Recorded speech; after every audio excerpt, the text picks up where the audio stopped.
नमस्कार। मैं Gautam Kumar, GS faculty. आप सभी विद्यार्थियों से कुछ महत्वपूर्ण बात करने के लिए वीडियो बना रहे हैं। और सबसे पहली बात कि हम सभी शिक्षक के एक आह्वान पर आप लोगों ने जो आंदोलन को स्थगित किया या कहीं कहीं हुआ भी तो अहिंसात्मक तरीके से हुआ, इसके लिए आप सबको बहुत बहुत आभार, दिल से धन्यवाद। अभी हम लोग इलेक्ट्रॉनिक मीडिया चैनल से एक पैनल के रूप में मैं भी जुड़ा था। उसमें जे के बिहार के कई गणमान्य शिक्षक जुड़े हुए थे, जैसे रहमान सर, नवीन सर, टीके सर, आर के झा सर और भी लोग थे। तो आप सबके दबाव के कारण सरकार तो बात मान ली और आप सब है जो कि खुश भी हो गए कि सीबीटी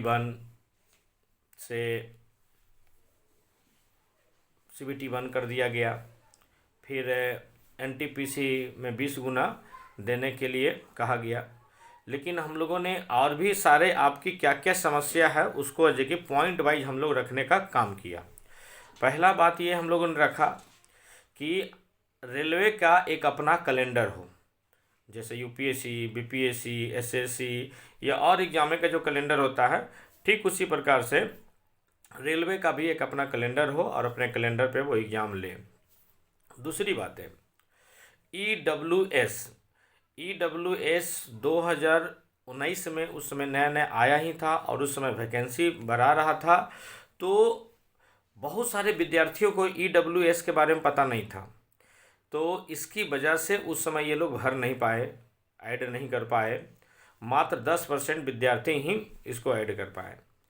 लेकिन अभी रेलवे क्या कर रही है कि 2019 का ईडब्ल्यूएस मांग रहा है, जो गलत है। इसके ऊपर भी हम लोगों ने बात को रखा कि 2019 के अलावा 2021 का भी मान हो, 22 का भी मान हो।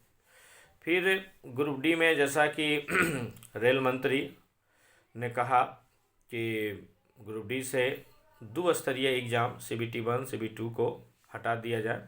वो ठीक है, हटा दिया गया है। और ये हटाने की घोषणा को हम लोग ऐसे नहीं मानेंगे, हम लोग को लिखित के रूप में चाहिए। लिखित कथनी करने में अलग बातें हो जाता है।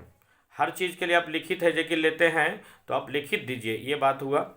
तीसरी बात हुआ कि मेडिकल स्टैंडर्ड, जैसे ग्रुप डी में आपका जो हुआ CBT 1, CBT 2 और मेडिकल स्टैंडर्ड, ठीक है। तो ये आप बताइए 2019 की वैकेंसी, विद्यार्थी 3 साल बाद 2022 में आप एग्ज़ाम ले रहे हैं और 22 में एग्ज़ाम ले रहे हैं, तो विद्यार्थियों का मेडिकल कैपेसिटी घटेगा कि बढ़ेगा? ऑब्वियसली ये घटेगा। और रेलवे ने मेडिकल कैपेसिटी को और बढ़ा दिया। अब बताइए कैसे विद्यार्थी है जो कि पास करेंगे? तो इसको हटाने की बात हुआ। फिर अगली बात हुआ रेगुलर एग्ज़ाम का। रेलवे रेगुलर एग्ज़ाम ले, भले 10,000 ले, 20,000 ले, 40,000 ले। हम नहीं कहते हैं 1 करोड़ ले, 1 लाख वैकेंसी दे, लेकिन जो भी दे साले साल 6 महीना पे रेगुलर दे, जिससे विद्यार्थियों का भला हो सके।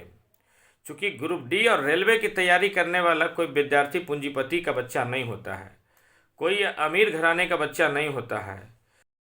अगली हम लोग को बात हम लोगों ने जो रखा वो प्रश्न पत्र लीक होने का, कि प्रश्न पत्र लीक वाली जो समस्या बिहार ही नहीं पूरे देश की समस्या बन गई है। इस समस्या पर बड़ी कड़ी तरीके से, बड़ी सख्त तरीके से सरकार इस पर एक्शन ले और जो भी लोग इसमें संलिप्त हैं उन पे कड़ी कार्रवाई करे, उसको किसी प्रकार से बख्शा ना जाए। अगली जो हम लोग का 9वां मांग था कि प्रश्न पत्र के लेवल को ठीक किया जाए। आप जिस लेवल का एग्ज़ाम ले रहे हैं उस लेवल के ही प्रश्न पत्र को पूछें या उस लेवल के ही प्रश्न को पूछें। जैसे इस बार अभी आपने ताज़ा घटना देखा बिहार दरोगा में, आपने जो सिलेबस दिया वो सिलेबस से क्वेश्चन मात्र 30 से 40% है। बाकी आपने कहाँ से कैसे क्या पूछा जो है जो कि समझ से परे है।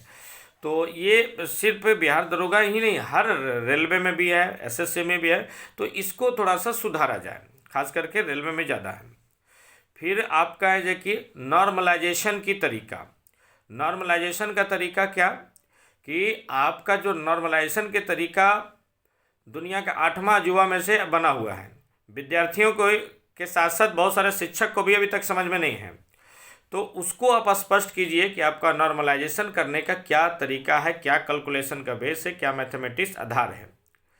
फिर शिक्षकों पर जो FIR किया गया है वो वापस लिया जाए, क्योंकि शिक्षक हमेशा विद्यार्थियों के साथ खड़ा रहता है, रहा है और आगे भी रहेगा। ठीक है, तो ये जो आप शिक्षकों के लिए माफिया शब्द और FIR जैसे काम किए हैं, इसको है कि वापस लिया जाए। तो इन्हीं सब बातों पर हम लोगों ने वो सब चीज़ें आज किया गया। और हम बिहार के विद्यार्थियों को दिल से नमन करते हैं, क्योंकि आपने बहरी गूंगी सरकार को झुका दिया। मैं जितने लोगों से बात कर रहा था उसमें से 1% के लोग भी नहीं ये कह रहे थे कि सरकार बात नहीं मानेगी, सरकार नहीं झुकेगी। विद्यार्थियों को कहिए सर पढ़ने के लिए, ग्रुप डी में लगे सर, ये चीज़ें कीजिए सर, इधर उधर करने मत कहिए सर। लेकिन आप सबको दिल से नमन है, क्योंकि कहा गया है तलवारों के साए पे इतिहास हमारा बनता है, जिस ओर जवानी चलती है उस ओर जमाना चलता है। धन्यवाद। इन्हीं सब बातों को लेकर के अपनी वाणी को विराम देते हैं। धन्यवाद।